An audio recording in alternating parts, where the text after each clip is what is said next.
1922, a farmer in Germany noticed footprints in the snow leading to his house, but none leading back out. Days later, he and his entire family were found bludgeoned to death. And the killer? He had been living in the house with their corpses. It's March 31st, 1922.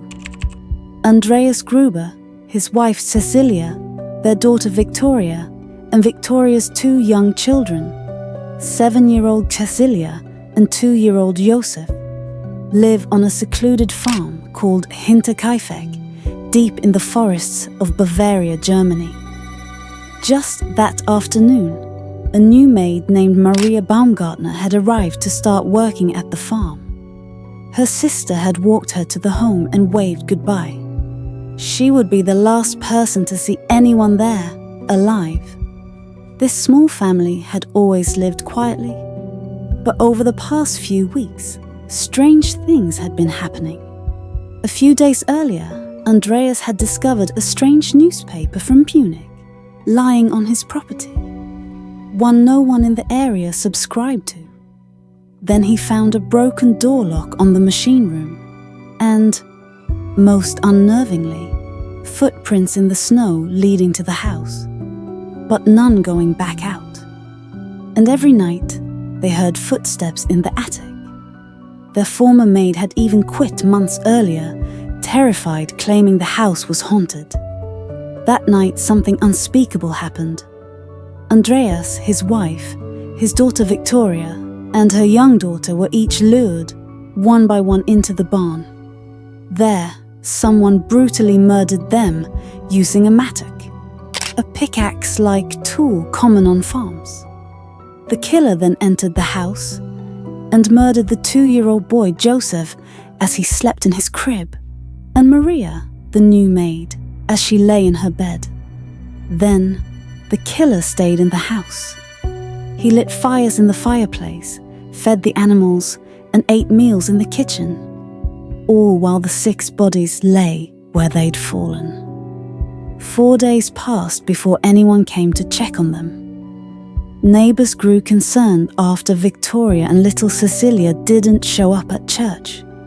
Eventually, a mechanic named Albert Hofnier visited the farm to fix an engine. He noticed the silence, but went about his work. Finally, a man named Lawrence Schlittenbauer, a former lover of Victoria, and possibly the father of Josef, entered the barn with 2 others, and discovered 4 mangled corpses stacked in hay. Inside the house, he found the bodies of Maria and little Joseph.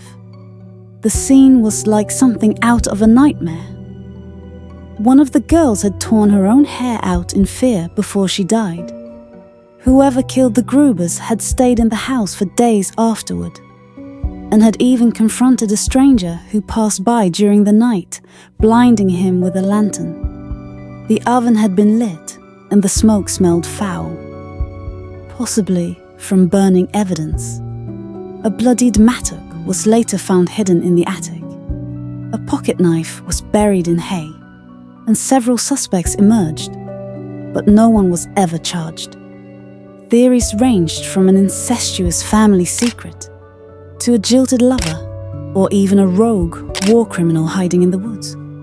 The case was investigated multiple times, in the 1920s, 1950s, and even again in 2007 by modern police cadets. Each time, the same result: no conclusive suspect. To this day, the Hinterkaifeck murders remain one of Germany's most haunting and unsolved crimes. The farm was demolished in 1923. A memorial stands there now, deep in the woods. But the identity of the person who lived with 6 corpses and disappeared without a trace, still a mystery. If you think you know who did it, drop your theory in the comments. And if you want to hear another real-life unsolved crime, check out this next video on the Isdal woman, another true case that will leave you chilled.